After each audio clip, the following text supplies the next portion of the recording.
തളർന്ന നിന്റെ ഹൃദയത്തെ എന്റെ സ്നേഹത്താൽ ഞാൻ ഇന്ന് സുഖപ്പെടുത്താം. കുടുംബത്തിനു വേണ്ടി എല്ലാം ത്യജിച്ച് ആരും കാണാതെ നീ ഒഴുക്കുന്ന ഓരോ തുള്ളി കണ്ണുനീരും നിന്റെ സ്വർഗീയ പിതാവ് കാണുന്നുണ്ട്. ഒരേ സാഹചര്യത്തിലൂടെ കടന്നുപോയ രണ്ട് വ്യക്തികൾ ഉണ്ടായിരുന്നു.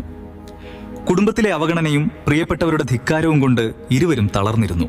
അവരിൽ ഒന്നാമത്തെ ആൾ തന്റെ വേദനകൾ ഹൃദയത്തിൽ ഒളിപ്പിച്ചു. ഉള്ളിൽ ആ വ്യക്തി ഓരോ ദിവസവും മരിക്കുകയായിരുന്നു. എങ്കിലും പുറമെ ചിരിക്കാൻ ശ്രമിച്ചു. പതിയെ ആ ഹൃദയത്തിലെ പ്രകാശം മങ്ങി. തന്റെ ജീവിതം ഒരു വലിയ ഭാരമാണെന്നും തനിക്ക് ആരുമില്ലെന്നും പറഞ്ഞ് ആ വ്യക്തി കടുത്ത നിരാശയിലായി. എന്നാൽ രണ്ടാമത്തെ ആൾ എല്ലാ പ്രഭാതത്തിലും തന്റെ സങ്കടങ്ങൾ പ്രാർത്ഥനയായി എന്റെ മുൻപിൽ കണ്ണീരോടെ സമർപ്പിച്ചു.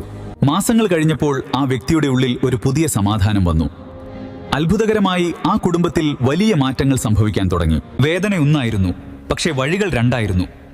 ഒരാൾ ഭാരം സ്വന്തം തോളിൽ ചുമന്നു, മറ്റൊരാൾ ആ ഭാരം എന്റെ കാൽക്കൽ ഇറക്കി വെച്ചു. മത്തായി 11:28